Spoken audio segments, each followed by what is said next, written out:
آج وہ اپنے باپ کے ساتھ سودا کرنے آیا تھا۔ چمچماتے فرش پر قدم دھرتا وہ لفٹ کی جانب بڑھ رہا تھا۔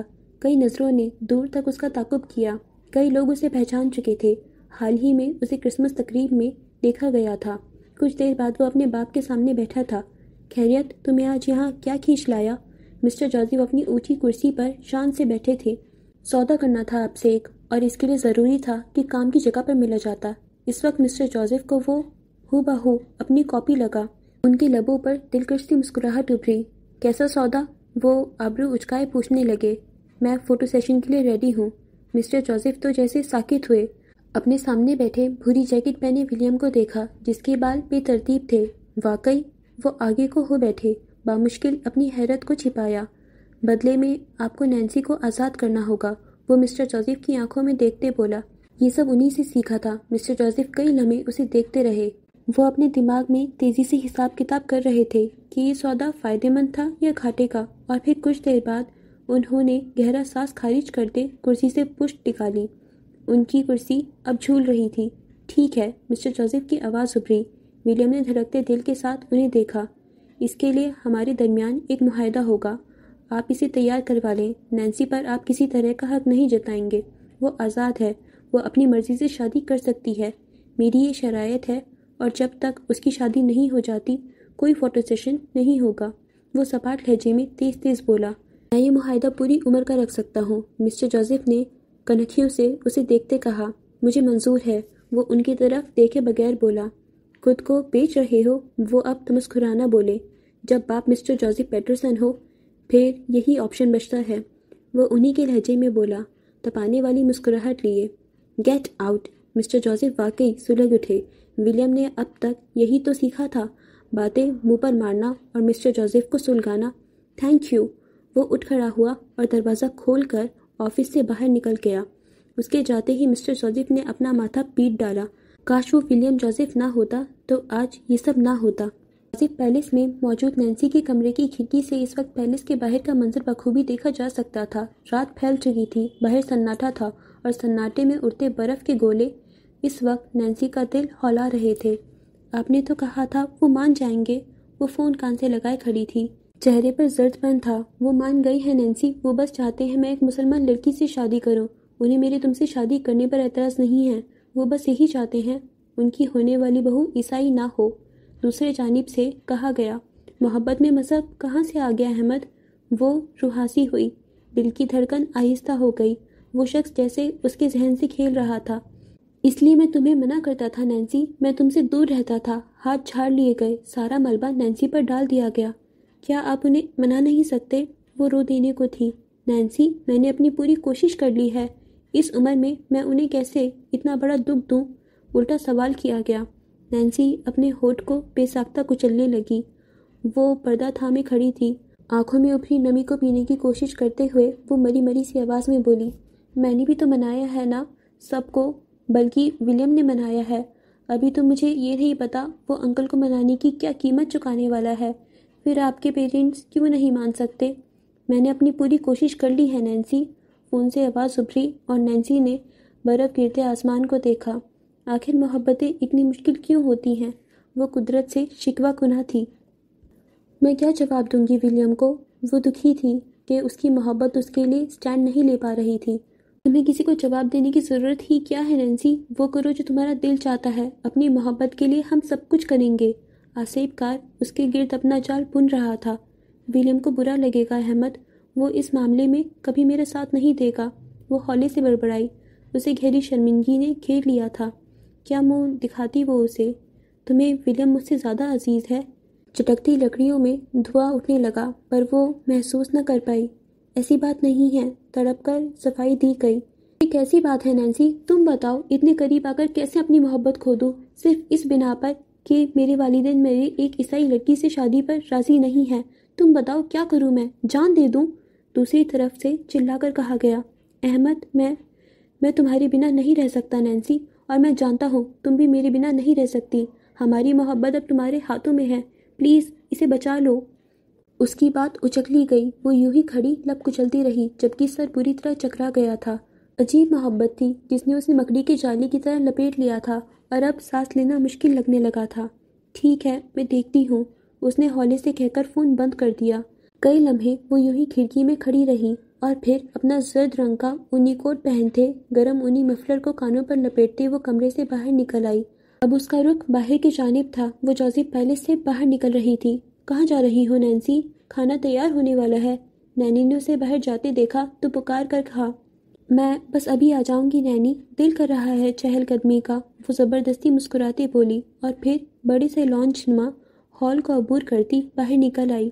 اسے یاد تھا بچپن میں جب بھی برف باری ہوتی تھی وہ سب مل کر سنو مین بنایا کرتے تھے۔ وہ کھنٹو پیلس کے باہر برف پر کھیلا کرتے تھے اور کرسمس پر سینٹا کلاس آیا کرتا تھا اپنی بڑی سی بگی میں ڈھیروں تحفے لیے۔ مسٹر جوزف بچوں کی خوشی کے لیے سب کیا کرتے تھے۔ پھر وقت گزر گیا، بچے بڑے ہو گئے اور کرسمس بھی بدل گیا۔ اب کوئی سینٹا کلاس نہیں آتا تھا۔ اس نے دروازے سے ملیکہ سیڑھیوں پر کھڑے ہوتے ایک نظر پیلس کے دور تک پھیلے احاطے پر ڈالی۔ وہاں کوئی نہیں تھا۔ اسے پتھر کا وہ بینچ نظر آیا جہاں وہ اور ولیم بیٹھ کر گھنٹوں باتیں کیا کرتے تھے۔ وہ برف کے قالین پر ہولے ہولے قدم جماتی آگے بڑھنے لگی۔ اس کے لمبے بوٹ برف پر گہرے نشان چھوڑتے گئے۔ وہ تو ہمیشہ ہنسی خوشی رہنے والی لڑکی تھی، پتہ نہیں پھر یہ محبت جیسا آسیب کار کہاں سے آ گیا تھا۔ اب کچھ بھی پہلے جیسا نہیں رہا تھا۔ وہ قدم قدم چلتے بینچ تک پہنچی اور پھر بینچ پر پڑے برف ہاتھ سے ہٹاتی اس پر بیٹھ گئی۔ بینچ کے عقب میں لگی اسٹریٹ لیمپس کی روشنی میں اس وقت برف کے گرتے گولے بھلے لگ رہے تھے۔ برف اب اس کے بالوں کے ساتھ ساتھ شانوں پر بھی پڑنے لگی۔ اس نے کوٹ کی جیب سے داہنا ہاتھ نکالا اور گولوں کو ہتھیلی پر گرنے دیا۔ نم ملائم سی گلابی ہتھیلی دیکھتے ہی دیکھتے نیلی پڑنے لگی۔ برف مٹھی میں اکٹھی ہوتی گئی۔ سب ٹھیک ہے نا؟ کسی نے جھکتے ہوئے اس کے کان میں سرگوشی کی اور وہ ایک دم اچھلی۔ پلٹ کر دیکھا تو بھوری جیکٹ پہنے ولیم اس کے پیچھے کھڑا تھا۔ ولیم، نینسی نے کھگی سے اسے گھورا۔ وہ واقعی ڈر گئی تھی۔ تم آج یہاں کیسے؟ وہ گھوم کر آتے اس کے ساتھ بیٹھ گیا۔ کندھے پر لٹکا بیگ نیچے رکھ دیا۔ یہاں سے دیویکل جوزف پیلس اپنی شان کے ساتھ کھڑا نظر آتا تھا۔ اس کی سینکڑوں کھڑکیوں سے جلتی روشنیاں واضح تھیں۔ بس ایسے ہی اندر دم گھٹ رہا تھا۔ وہ ہولے سے بڑبڑائی، تمہیں تو خوش ہونا چاہیے، اب تو ڈیڈ مان گئے ہیں، پھر کیوں دم گھٹ رہا ہے؟ وہ اس کی جانب متوجہ ہوا۔ نینسی نے اس کی بات پر رخ موڑ کر اسے دیکھا۔ وہ الجھی نظریں لیے بیٹھا تھا۔ تم نے انکل سے ایسا کیا کہا کہ وہ مان گئے؟ اس نے الٹا سوال کیا۔ یہ جاننا ضروری نہیں ہے نینسی۔ ولیم نے رخ سیدھا کر لیا۔ اس کے بھورے بال برف سے سفید پڑنے لگے۔ ضروری ہے ولیم، تم جانتے ہو ضروری ہے۔ وہ گہرا سانس لیے بولی۔ نہیں جانتی تھی ولیم نے انہیں کیسے منایا تھا۔ وہ مان گئے تھے، یہ حیران کن تھا۔ پہلے تم بتاؤ، تمہاری احمد سے بات ہوئی؟ کیا کہا اس نے؟ کب لا رہا ہے وہ اپنے پیرنٹس کو؟ اور نینسی کا دل ٹوٹ کر ابھرا، حلق خشک ہو گیا۔ وہ ولیم کو دیکھتے رہی۔ کیا بتاتی اسے کہ وہ شخص اس کے لیے لڑ نہیں پا رہا تھا؟ احمد کے پیرنٹس نہیں مان رہے، سر جھٹک کر ہولے سے کہا گیا۔ ولیم نے چونک کر اسے دیکھا۔ نینسی کی تھوڑی گردن سے چپکی ہوئی تھی۔ اگلے ہی لمحے ولیم کی بھویں سکڑ گئیں۔ کیا مطلب ہے نہیں مان رہے؟ چہرے کے زاویے بگڑ گئے۔ وہ نہیں چاہتے ان کا بیٹا کسی عیسائی لڑکی سے شادی کرے، وہ بھررائی آواز میں بولی۔ ولیم کئی لمحے نینسی کو بے یقینی سے دیکھتا رہا اور پھر اس کا ابھرنے والا کہکہا بے ساختہ تھا۔ سیریسلی؟ وہ اب تمسخرانہ بولا۔ مجھے یقین نہیں ہوتا، وہ ایسا کیسے کہہ سکتا ہے؟ ایک مرد ہو کر اپنی محبت کے لیے نہیں لڑ سکتا؟ میرا دل کر رہا ہے اس کی محبت پر 100 بار۔ ہنسی غائب ہوئی، اب چہرے پر غصہ ہی غصہ تھا۔ وہ خود کو کچھ غلط کہنے سے روک رہا تھا۔ وہ اب داہنی ٹانگ کو زور زور سے ہلاتے مٹھیاں بھیج رہا تھا۔ وہ جب بھی پریشان ہوتا بیٹھے بیٹھے ٹانگ کو ہلانے لگتا تھا۔ بزدل انسان، اس کا بس نہیں چل رہا تھا، ورنہ وہ نینسی کے محبوب کا حولیہ بگاڑ دیتا، اس کا حشر نشر کر دیتا۔ میں کیا کروں ولیم؟ وہ بامشکل بولی۔ ادھر دیکھو، میری طرف۔ اب وہ اس کی جانب متوجہ ہوا۔ نینسی نے رخ موڑ کر ولیم کو دیکھا۔ ولیم نے اپنا دائنا ہاتھ آگے بڑھا کر اس کے گال پر رکھا، نرمی سے اس کے گال کو چھوا۔ جو محبت شرائط پر اتر آئے وہ محبت نہیں ہوتی نینسی۔ وہ تم سے محبت کرتا ہے تو اسے تمہیں ایسے ہی اپنانا ہوگا، سمجھ گئی نا؟ نینسی نے ہولے سے اسبات میں سر ہلا دیا۔ اب تو اسے بھی احساس ہونے لگا تھا کہ اس نے یہ محبت کر کے غلطی کر دی تھی۔ احمد غلط تھا یا نہیں، پر اسے اپنا آپ غلط محسوس ہو رہا تھا۔ اس کی وجہ سے جوزف پیلس کے مکینوں کو کتنی پریشانی آئی تھی وہ اچھے سے جانتی تھی۔ میں تمہارا ہر قدم پر ساتھ دوں گا نینسی، لیکن اس معاملے میں نہیں، یہ محبت نہیں ہے۔ جب وہ تمہاری محبت کے لیے مسلمان سے عیسائی نہیں ہو سکتا، یہاں تک کہ وہ تمہیں تمہارے مذہب کے ساتھ قبول نہیں کر سکتا، تو پھر یہ کیسی محبت ہے؟ ساری قربانیاں تم سے کیوں مانگ رہا ہے؟ وہ سوالیہ نظروں سے اسے دیکھتا گیا، جبکہ نینسی کے پاس کوئی جواب نہیں تھا۔ ولیم کی ایک بات ٹھیک تھی، پر وہ پھنس چکی تھی۔ خود کو اس جال سے نکالنے کی کوشش کر رہی تھی، پر جال کی گرفت بڑھتی جا رہی تھی۔ وہ جتنا اس شخص سے دور جانے کی کوشش کر رہی تھی، وہ آسیب کار اتنا ہی اس کا پیچھا کر رہا تھا۔ نینسی، ڈیڈ کو ابھی یہ نہیں پتا کہ تم ایک مسلمان لڑکے سے شادی کرنا چاہتی ہو، اور انہیں پتہ چل بھی جاتا تو میں انہیں منا لیتا، پر یہ کیا ڈرامہ ہے؟ کم از کم میری سمجھ سے باہر ہے۔ اسے ہی دیکھ رہا تھا۔ نینسی کی پلکوں پر ابھرتی نمی کو وہ محسوس کر سکتا تھا، اس کی تکلیف کو وہ محسوس کر سکتا تھا۔ وہ اس کی خوشی کے لیے خود کو بیچ رہا تھا۔ اس سے بڑھ کر اس رشتے کا حق کیسے ادا کرتا؟ میں ابھی تک تم دونوں کے درمیان نہیں آیا تاکہ کہیں وہ تمہیں غلط نہ سمجھے، کہیں اسے ہمارے رشتے پر اعتراض نہ ہو، لیکن جو وہ چاہ رہا ہے وہ ٹھیک نہیں ہے، اور اب میں درمیان میں کھڑا ہوں۔ میں تمہیں یہ نہیں کرنے دوں گا۔ اس کا لہجہ تنبیہی تھا۔ نم آنکھوں والی نینسی مسکرا دی۔ کیا ہم کوئی اور بات کریں؟ میں اب یہ سب سوچنا نہیں چاہتی، شاید مجھے اپنے فیصلے پر نظر ثانی کی ضرورت ہے۔ وہ سنجیدگی سے کہتی مسکرائی تو ولیم کے تنے اعصاب ڈھیلے پڑ گئے۔ ہاں چلو، میں تمہیں کچھ دکھاتا ہوں۔ اس نے جھک کر بائیں جانب رکھا بیگ اٹھایا اور زپ کھولنے کے بعد اندر سے وہی ٹیپ ریکارڈر نکالی جو نینسی نے اسے دی تھی۔ اسے دیکھتے ہی نینسی کی آنکھیں چمک اٹھیں۔ تم اس پر کام کر رہے ہو؟ وہ اب خوشگوار حیرت سے پوچھ رہی تھی۔ ولیم اسوات میں سر ہلاتے نیچے برف پر بیٹھ گیا۔ اس نے ہاتھ سے برف میں تھوڑی کھدائی کی اور پھر ٹیپ ریکارڈر سے جڑی ہوئی چھوٹی سی مشین اندر رکھ کر اوپر سے برف ڈال دی۔ اس نے مشین برف میں دبا دی تھی۔ پھر اس نے ہیڈ فون نکالا اور اسے ٹیپ ریکارڈر سے جوڑ دیا۔ نینسی اسے دلچسپی سے دیکھے گئی۔ یہاں آؤ۔ اس نے نینسی کو نیچے بیٹھنے کا اشارہ کیا۔ وہ سامنے برف میں دبی مشین سے ہٹ کر بیٹھ گئی۔ ولیم نے وہ ہیڈ فون اس کے کانوں پر جما دیا اور بٹن دبا کر مشین چلا دی۔ برف کی آواز سنو، وہ اپنی چمکتی کتھئی آنکھوں سے کہتا کتنا دلکش لگا۔ اس کے بال ماتھے پر پڑے تھے اور بکھرے بالوں پر جگہ جگہ برف کی روئی جیسے گولے چمک رہے تھے۔ وہ اتنا دلکش لگ رہا تھا کہ برف کی آواز سنتے نینسی نے بے ساختہ سوچا تھا ولیم جوزف پر 768 چاند کی راتیں صدقہ واری جا سکتی تھیں۔ وہ دونوں برف پر دو زانو بیٹھے تھے۔ ولیم اب مسکرا رہا تھا، جبکہ نینسی کا ذہن کس قدر بھٹک گیا تھا۔ وہ چمکتی آنکھوں لیے اس آواز کو سننے اور محسوس کرنے کی کوشش کر رہی تھی۔ ولیم نے کچھ دیر بعد مشین برف کے اندر سے نکال کر برف کے اوپر رکھ دی۔ برف کے گولے اب براہ راست مشین پر گرنے لگے۔ نینسی ولیم کی کسی بات پر مسکرا دی۔ لمبے اسٹریٹ لیمپس کے نیچے بیٹھے زرد کوٹ والی نینسی اور بھوری جیکٹ والا ولیم اب ہنس رہے تھے۔ لیمپ کی روشنی میں برف کے گولے اڑتے ہوئے واضح نظر آتے تھے، جبکہ ولیم اور نینسی اب کس قدر برف سے ڈھک گئے۔ پل بھر کو سارے دکھ درد دور جا سوئے۔ نینسی وہاں بیٹھے بیٹھے فیصلہ کر چکی تھی۔ اسے اب احمد سے دور رہنا تھا۔ اسے اب احمد سے کوئی تعلق نہیں رکھنا تھا۔ اس کی زندگی یوں ہی حسین تھی۔ گناہوں سے توبہ نہ کی جائے تو وہ انسان کا پیچھا نہیں چھوڑتے۔ ابا اکثر کہا کرتے تھے، وہ گناہ ازدے کے مانند ہمارے پیچھے بھاگتے رہتے ہیں، اور جب ہم بنا توبہ کیے مر جاتے ہیں تو وہ گناہ ہمیں نکل جاتے ہیں افق، بالکل ایسے ہی جیسے ازدہ نکل جاتا ہے۔ ایڈنبرگ میں اترتی یہ رات پرسکون ہونے کے ساتھ ساتھ روشن بھی تھی، لیکن نرم ملائم بستر پر سویا افق کا وجود پرسکون ہرگز نہیں تھا۔ وہ نیند میں تھی، پر اس کا جسم پسینے سے شرابور تھا۔ وہ سر کو دائیں بائیں جھٹک رہی تھی، جبکہ چہرے پر وحشت چھائی تھی۔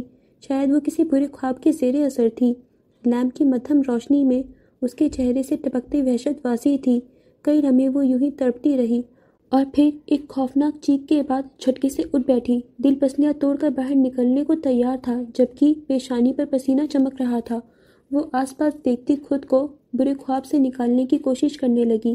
حلق خشک ہو گیا۔ جوزف! خیال آنے پر اس نے اپنے پہلو میں سوئے جوزف کو پکارا، پر اس کی جگہ خالی تھی۔ وہ کمرے میں نہیں تھا۔ جوزف! وہ ڈرتے ڈرتے اسے پکار رہی تھی، پر شاید وہ جا چکا تھا۔ وہ گہری سانس لے کر خود کو نارمل کرنے کی کوشش کرنے لگی۔ جب سے اسے ماں بننے کی خوشخبری ملی تھی وہ خوش رہنے لگی تھی، پر اچانک ان خوابوں کا آنا اسے بوکھلا گیا تھا۔ وہ سیاہ اجدھا بہت ہی خوفناک تھا جو اس کے پیچھے بھاگ رہا تھا۔ وہ اسے نگل لینے کے در پہ تھا اور افق اس سے جان چھڑا کر بھاگ رہی تھی۔ اس کے ذہن میں اورنگزیب کی کہی گئی وہ بات گونجنے لگی، سر جھٹکتے ہوئے اس نے جوزف کا نمبر ملایا، پر وہ فون نہیں اٹھا رہا تھا۔ 2-3 بار ملانے کے بعد اس نے فون رکھ دیا اور کروٹ لے کر لیٹ گئی۔ نیند اڑ چکی تھی اور اب ذہن میں جانے کیا کیا گھومنے لگا تھا۔ پوری کوشش کے باوجود وہ سو نہ پائی۔ جیسے ہی آنکھیں بند کرتی وہ خوفناک اجزا منہ کھولے وارد ہو جاتا۔ وہ اب بے چینی سے کروٹ بدلنے لگی، لیکن نہیں جانتی تھی کہ آسیب کار وارد ہو چکا تھا، گناہوں کا آسیب کار جس سے پیچھا چھڑوانا ناممکن تھا۔ یہ افق اورنگزیب کے آسیب کار کی شروعات تھی۔ اچانک شروع ہونے والے ان خوابوں کا سلسلہ کبھی نہیں رکا۔ جوزف نے اس کے لیے ملازمہ رکھی ہوئی تھی جو دن رات وہیں رہتی تھی، پر افق پھر کبھی سکون کی نیند نہیں سو پائی۔ پہلے پہل اسے لگا وہ حاملہ تھی، شاید اسی لیے ایسا ہو رہا تھا، پر جب سلسلہ بڑھتا گیا تو اس کے لیے مشکل ہو گیا۔ جوزف کی موجودگی میں بھی چیختے چلاتے اٹھ جاتی۔ خواب بھیانک ہوتے گئے۔ کبھی وہ خود کو آگ میں جلتے محسوس کرتی، کبھی سینکڑوں سانپ اسے بری طرح ڈسنے، اور یہ اتنے حقیقی ہوتے تھے کہ وہ خواب سے جاگ جانے کے بعد بھی اسے اپنے جسم پر تکلیف محسوس ہوتی رہتی۔ جب یہ سلسلہ ناقابل برداشت ہو گیا تو جوزف اسے سائیکالوجسٹ کے پاس لے گیا۔ اس کے سیشن ہونے لگے۔ کچھ دن سکون رہا، پر پھر وہی سب شروع ہو گیا۔ جیسے جیسے ڈلیوری کا وقت قریب آتا گیا، افق کی حالت بگڑتی گئی۔ ڈاکٹرز اسے سمجھاتے تھے کہ اتنا ذہنی دباؤ بچے کے لیے ٹھیک نہیں تھا، پر یہ سب اس کے اختیار میں نہیں تھا۔ تمہیں کیا ہو گیا ہے افق؟ پلیز ٹھیک ہو جاؤ۔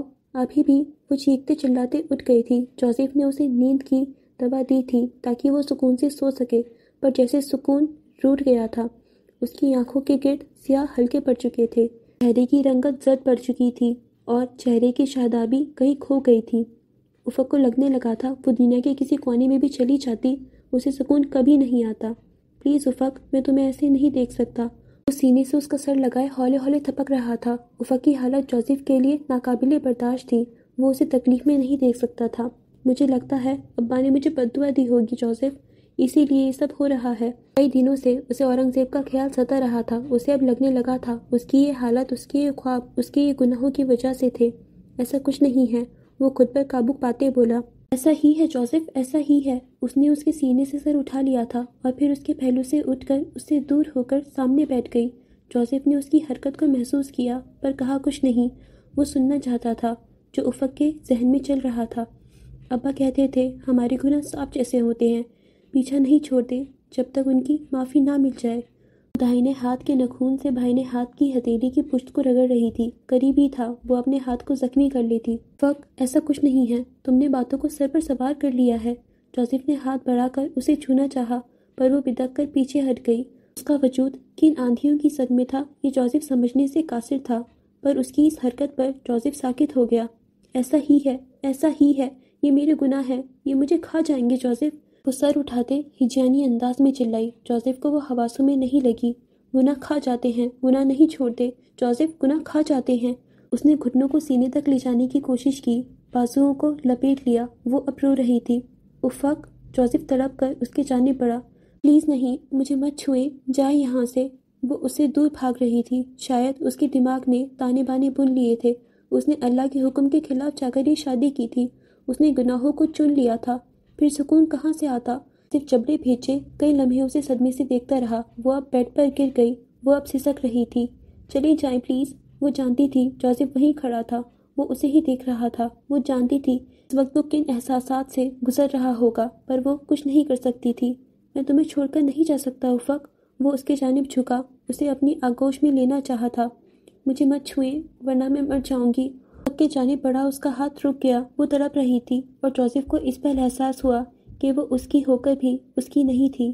وہ اس سے بہت دور جا چکی تھی۔ اور کبھی کبھی محبتیں پا لینے کے بعد بھی ہم بس خالی ہاتھ رہ جاتے ہیں، ہمارے حصے میں کچھ نہیں آتا۔ سپروائزر کے آفس میں اس وقت فجر اور صفدر دونوں آرام دہ کرسیوں پر بیٹھے تھے۔ بیچ میں رکھا گول میز اور اس کی دوسری جانب رکھا وہ قیمتی ڈبل سیٹر صوفہ تھا جس پر اس وقت 2 سپروائزر بیٹھے تھے، ایک میڈم روشنا اور دوسرے سر واصف۔ دونوں اس وقت سنجیدہ تھے۔ میڈم روشنا چھوٹے بالوں والی ایک ماڈرن اور خوبصورت عورت تھیں۔ وہ ڈپارٹمنٹ میں اپنی شخصیت اور اپنے فیشن کی طرز کی بنا پر سب سے پسندیدہ تھیں، جبکہ ان کے برعکس سر واصف تھوڑے سنجیدہ اور سخت مزاج تھے۔ وہ اسٹوڈنٹس کی پرفارمنس پر زیادہ فوکس کرتے تھے۔ جن کے پروجیکٹ کی منظوری دی جانی تھی۔ فجر نے کچھ دیر پہلے اپنا آئیڈیا ان کے سامنے رکھا تھا۔ ایک برائڈل گاؤن؟ سیریسلی مجھے تم سے یہ امید نہیں تھی فجر۔ سرمئی رنگت کے ڈریس پینٹ میں ملبوس سر واصف نے افسردگی سے کہا، جبکہ میڈم روشنا کی جانچتی نگاہیں فجر کو ہی دیکھ رہی تھیں۔ انہیں آج وہ پہلی بار اتنی رف حلیے میں نظر آئی تھی، ورنہ وہ تو بڑی نفاست پسند اور کمپوز لڑکی تھی۔ اس کی ڈریسنگ سینس اچھی تھی، اسے پتا تھا سادگی میں ماڈرن کیسے دکھنا ہے، اسی لیے وہ میڈم روشنا کو پسند تھی۔ میڈم روشنا کے پورے چھوٹے بال بامشکل کانوں تک آتے تھے۔ اس وقت وہ ایک چست سی اسکرٹ پر لمبے گھٹنوں تک آتے گرم ٹاپ پہنے ہوئے تھی، جس کا رنگ سترنگی تھا۔ اینک سر پر جمی تھی اور کانوں میں چمکتے ننھے آویزے انہیں حسین بنا رہے تھے۔ یہ عام ڈریس نہیں ہوگا سر، یہ بہت خاص اور منفرد ہوگا، آپ کو ہمیں ایک موقع دینا چاہیے۔ کپڑے میں بندھے بالوں سے چند لٹیں پھسل کر نکل گئی تھیں اور اب چہرے کے دونوں جانب جھول رہی تھیں۔ میڈم روشنا اسے دیکھتی گئیں۔ انہیں فجر کا پراعتماد ہونا پسند تھا۔ اس کی اٹھی ہوئی گردن اسے ممتاز بناتی تھی۔ وہ اپنی غلطی پر نظریں جھکا لیتی تھی، پر گردن کبھی نہیں جھکتی تھی۔ میڈم روشنا جانتی تھی فجر میں بہت پوٹینشیل تھا، وہ بہت آگے جا سکتی تھی۔ پورا ہفتہ غائب رہ کر تم ایک برائڈل ڈریس کا آئیڈیا لے کر آئی ہو، مجھے تم سے کسی دھماکے دار آئیڈیا کی امید تھی۔ وہ ابھی بھی مایوس نظر آ رہے تھے۔ وہ سر دراصل فجر کے فادر کی ڈیتھ ہو گئی تھی۔ صفدر نے صفائی پیش کرتے بات ادھوری چھوڑ دی۔ سر واصف کے ہونٹ اوہ میں سکڑ گئے، جبکہ میڈم روشنا نے بے چینی سے پہلو بدلا۔ مجھے لگتا ہے ہمیں فجر کو ایک موقع دینا چاہیے۔ میڈم روشنا کی آواز ابھری۔ فجر نے نظریں اٹھا کر انہیں دیکھا۔ I am sorry for your loss, میں تمہارے نقصان کے لیے معذرت خواہ ہوں، لیکن میں تمہارا آئیڈیا سننا پسند کروں گی۔ کچھ تیار کیا ہے؟ ان کی بات پر فجر کی آنکھیں چمک اٹھیں اور صفدر تو بشاشت سے کھل اٹھا۔ اس نے فٹافٹ فائل سے وہ چند اسکیچز نکالے جو فجر نے ڈیزائن کیے تھے اور پھر اٹھ کر میڈم روشنا کو پکڑائے۔ خوب، پہلا ڈیزائن دیکھتے ہی میڈم روشنا کی آنکھیں چمک اٹھیں، جبکہ سر واصف بھی کسی حد تک اب متفق نظر آ رہے تھے۔ کچھ دیر تک وہ سارے ڈیزائنز دیکھ چکے تھے، جبکہ فجر اب میز کے دوسری جانب کھڑی انہیں اپنا ڈیزائن سمجھانے کی کوشش کر رہی تھی۔ اس کے خوبصورت ہاتھ بات کرتے وقت ایک خاص انداز میں ہلتے تھے، آدھی باتیں تو وہی سمجھا دیتے تھے۔ وہ اپنے آئیڈیاز کو بہت وضاحت سے بیان کر رہی تھی۔ وہ اپنے ہاتھ سے اپنی داہنی آنکھ کے گرد گول دائرہ بنا رہی تھی اور پھر اس نے گردن کے بائیں جانب کندھے کے قریب انگلی رکھی۔ اس کی شال کندھوں پر بکھری ہوئی تھی، اس کے سلکی بال جوڑے سے نکلنے کو بے تاب تھے۔ میڈم روشنا کی نظر رشک سے اس تک رہی تھی۔ جیسے جیسے وہ بیان کرتی جا رہی تھی، میڈم روشنا کی آنکھوں کی چمک بڑھتی گئی۔ مستقبل کی ایک عظیم کاسٹیوم ڈیزائنر ان کے سامنے کھڑی تھی، بس اسے تھوڑا تراشنے کی ضرورت تھی۔ جوزف پیلس میں منعقد ہونے والی کرسمس پارٹی کے بعد بہت کچھ بدل گیا تھا۔ اس رات مسٹر جوزف کے ساتھ لی کے ولیم کی تصویریں ہر جگہ وائرل تھیں۔ وہ اور جارج لائم لائٹس میں تھے، پر ولیم پر زیادہ فوکس کیا جا رہا تھا۔ تم جوزف پیٹرسن کے بیٹے ہو؟ تم نے کبھی بتایا نہیں۔ ڈپارٹمنٹ میں اسے عجیب نظروں سے دیکھا جاتا، کئی حسد کی ہوتی تو کئی رشک کی، اور یہی سب ولیم نہیں چاہتا تھا۔ وہ اس زندگی سے دور بھاگنا چاہتا تھا جہاں کیمرہ ہر وقت اس کے سر پر منڈلاتا رہتا۔ وہ خبروں کی زینت نہیں بننا چاہتا تھا۔ تمہیں کیا ضرورت ہے رگبی کھیلنے کی؟ باپ کی طرح شوبز میں نام بناؤ۔ آج دھوپ نکلی تھی اور وہ اپنی ٹیم کے ساتھ پریکٹس کر رہا تھا۔ مخالف ٹیم تو مخالف تھی ہی، پر اس کی اپنی ٹیم کے بھی کئی لڑکے اس کی شاندار پرفارمنس کی وجہ سے اس سے کھار کھانے لگے تھے۔ ویسے تم نیشنل ٹیم میں منتخب نہ ہوئے تو کیا شوبز جوائن کرو گے؟ سب آتے جاتے اس پر جملے کس رہے تھے۔ نیل سب دیکھ رہا تھا، جبکہ ولیم کے جبڑے بھیجے ہوئے تھے، چہرہ سرخ پڑ گیا تھا۔ وہ بال ہاتھ میں پکڑے سیٹی بجتے ہی مخالف ٹیم میں بھاگنے لگا، پر ذہن بھٹک چکا تھا۔ پہلے نینسی نے اسے مشکل میں ڈال رکھا تھا اور ابھی چرچے کہ وہ جوزف پیٹرسن کا بیٹا تھا، ایک کامیاب پروڈیوسر کا بیٹا۔ اس وقت بھی اس کا ذہن بھٹکا اور مخالف ٹیم کی ٹکر پر وہ دھڑام سے نیچے گرا۔ مخالف ٹیم کے لوگ اس کے اوپر گر گئے، وہ اسے اٹھنے نہیں دے سکتے تھے۔ اس بار ولیم نے بھی اٹھنے کی یا آگے بڑھنے کی مزاحمت چھوڑ دی تھی۔ ساز بری طرح پھولا تھا اور ذہن انتشار کا شکار تھا۔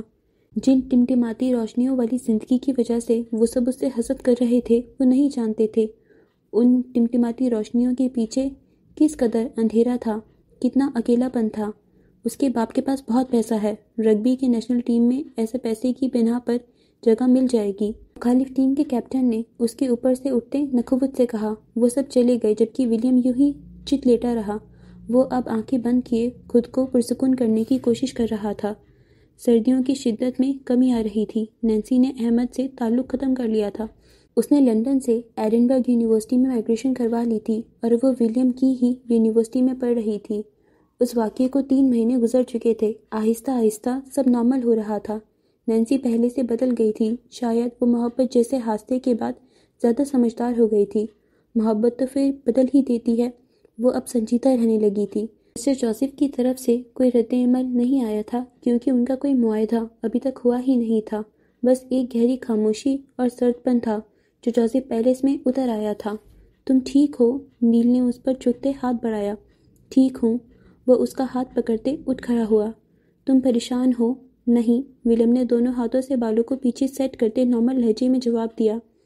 ایک نہ ایک دن تو سب کو پتہ چل ہی جانا تھا۔ یہ باتیں مخفی نہیں رہ سکتی۔ نیل نے اس کے کندھے پر ہاتھ رکھا۔ ہاں میں جانتا ہوں۔ وہ دونوں اب چلتے ہوئے گراؤنڈ سے باہر نکل آئے تھے۔ مجھے بھوک لگی ہے، کہیں لنچ کرنے چلیں؟ نیل اس کا ذہن بھٹکانا چاہتا تھا۔ بل کون دے گا؟ وہ اب چینجنگ روم کی طرف جا رہے تھے جہاں ان کے بیگ رکھے تھے تاکہ یہ یونیفارم بدل سکیں۔ آف کورس تم، جوزف پیٹرسن تمہارا باپ ہے، میرا نہیں۔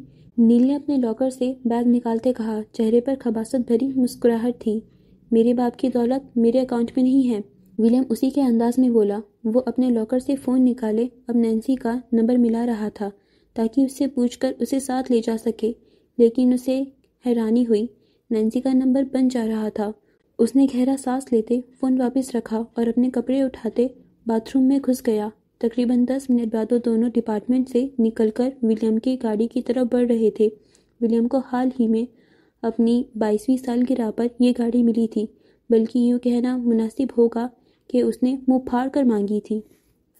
تم دونوں کو اس بار کیا گفٹ چاہیے؟ مسٹر جوزف نے ان کی سالگرہ سے 2 دن پہلے پوچھا تھا۔ یہ پہلی بار تھا کیونکہ بچے اب بڑے ہو گئے تھے، اس لیے مسٹر جوزف نے پوچھ لیا۔ کھانے کی میز پر بیٹھے سبھی افراد حیران ہوئے تھے۔ مجھے کچھ نہیں چاہیے انکل، نینسی نے مسکرا کر انکار کر دیا۔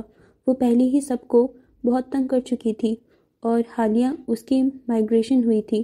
وہ انہیں مزید تنگ نہیں کرنا چاہتی تھی۔ اور تمہیں؟ مسٹر جوزف نے سکون سے کھانا کھاتے ولیم کو دیکھا۔ ہونڈا سیوک RSE HEV، منہ پھاڑ کر کہتے ولیم نے مسٹر جوزف کو ساکت کر دیا۔ یقیناً وہ پوچھ کر پچھتائے ہوں گے۔ نینسی نے حیرانی سے اسے دیکھا۔ واقعی؟ مسٹر جوزف نے چانچتی نگاہوں سے اسے دیکھا۔ کیا وہ سنجیدہ تھا؟ آپ نے پوچھا، میں نے بتا دیا۔ اگر آپ نہیں افورڈ کر سکتے تو اٹس اوکے، وہ سکون سے کہتے انہیں سلگا دیتا تھا۔ اور پھر اگلی صبح جوزف پیلس کے باہر چمچماتی گاڑی کھڑی تھی۔ تم منہ پھٹ ہو گئے ہو ولیم؟ اس کی پہلی ڈرائیو میں نینسی اس کے ساتھ تھی۔ وہ نہ پوچھتے تو میں نہ مانگتا۔ انہوں نے خود کلہاڑی پر پاؤں مارا ہے، اس میں میری غلطی نہیں ہے۔ میں دیکھ رہی ہوں تم انکل کو بہت تنگ کرنے لگے ہو، یوں کہو کہ زندگی کا مزہ لینے لگا ہوں۔ گاڑی سٹارٹ کرتے اس نے نینسی کو دیکھا۔ آنکھوں میں شرارت تھی جبکہ نینسی اسے گھور کر رہ گئی۔ پہلی گاڑی کا نام اس نے سینوریٹا رکھا تھا اور نیل کو اس کی یہ سینوریٹا بہت پسند آئی تھی۔ ولیم کے ساتھ اس کی گاڑی میں بیٹھ کر وہ خود کو ہواؤں سے اڑتا محسوس کرتا تھا، اور اس وقت بھی وہ ولیم کے ساتھ فرنٹ سیٹ پر بیٹھا تھا اور سینوریٹا اپنی پوری تیزی سے بھاگ رہی تھی۔ وہ صحیح معنوں میں ڈیفالٹ پیس بن گیا تھا اور اس کا پہلا مقصد مسٹر جوزف کو سلگانا ہوتا تھا۔ اس رات نینسی رات کے کھانے پر نیچے نہیں آئی، اس کی طبیعت خراب تھی۔ یہ سنتے ہی ولیم اوپر کی جانب بھاگا۔ وہ اس کے کمرے میں پہنچا تو نینسی تکیے میں منہ دیے اوندھی لیٹی تھی۔ نینسی تم ٹھیک ہو؟ وہ اسے پکارتے بولا، لیکن کوئی جواب نہیں آیا۔ نینسی، اس نے آگے بڑھ کر تکیہ کھینچ لیا۔ ولیم جاؤ یہاں سے، تنگ مت کرو۔ نینسی نے پہلی بار ایسا کچھ کہا تھا۔ ولیم چونک گیا۔ کیا مطلب ہے تنگ نہ کروں؟ مجھے بتاؤ کیا ہوا ہے؟ اس نے تکیہ نینسی کے سر پر مارا۔ وہ اٹھ بیٹھی اور اس کا چہرہ دیکھ کر ولیم ساکت ہو گیا۔ وہ شاید رو رہی تھی، آنکھوں کے پپوٹے سوجے ہوئے تھے۔ تم ٹھیک ہو نا؟ وہ اس کے قریب بیٹھتے بولا۔ کچھ ٹھیک کیوں نہیں ہو رہا ولیم؟ سب چاہنے کے باوجود ٹھیک کیوں نہیں ہو رہا؟ وہ گھٹی گھٹی آواز میں بولی۔ مجھے بتاؤ، کسی نے کچھ کہا ہے؟ وہ بے چین ہوا۔ نینسی نے یوں ہی بیٹھے بیٹھے آنکھیں موند لی۔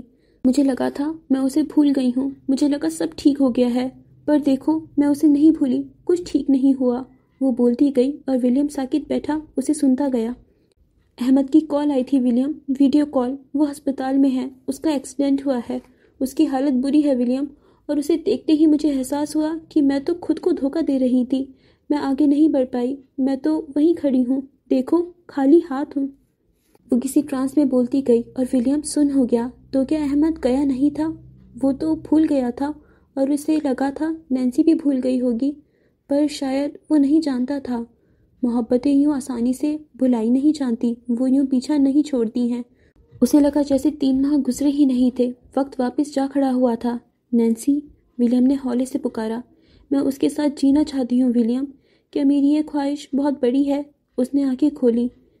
پل بھر کو دونوں کی نظریں ٹکرائیں۔ بتاؤ نا ولیم، کیا یہ ناممکن ہے؟ وہ کہتا ہے سب مجھ پر منحصر ہے، پھر میں اپنی محبت کو کیسے اپنے ہاتھوں سے کھو دوں؟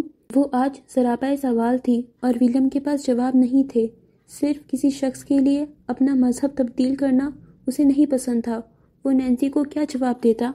جبکہ نینسی جن احساسات سے گزر رہی تھی اسے بس وہ سمجھ سکتی تھی۔ احمد کو اپنانے کے لیے اسے باقی سب کو کھونا پڑتا اور وہ فیصلہ نہیں کر پا رہی تھی کہ اسے کسے چننا تھا، اور یہ مرحلہ بڑا تکلیف دہ ہوتا ہے جب انسان کو 2 پسندیدہ لوگوں میں سے کسی ایک کو چننا پڑے۔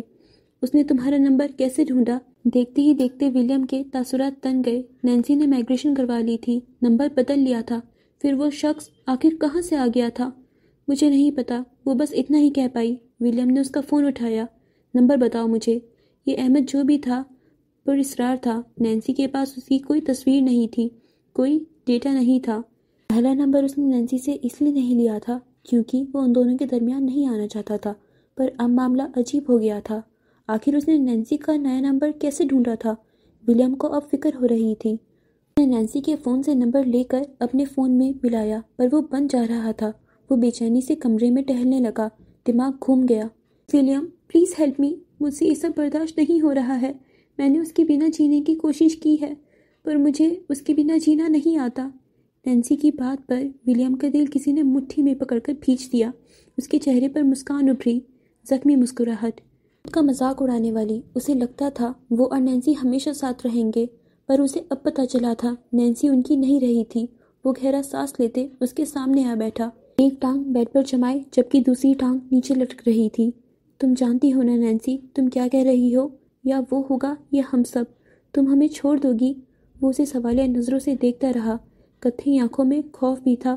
ہی نینسی نے اسے چن لیا تو نینسی کئی ثانیے اسے دیکھتی رہی اور پھر سر جھکا گئی۔ ولیم نے اپنے دل کو رکتے محسوس کیا۔ اوکے اوکے، میں سمجھ گیا۔ جھٹکے سے اٹھ کھڑا ہوا، آنکھوں میں بے یقینی تھی۔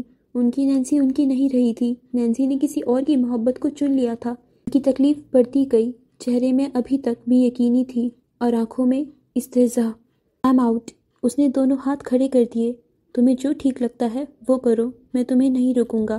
وہ مسکرانے کی کوشش کر رہا تھا پر آنکھوں میں نمی ابھرنے لگی۔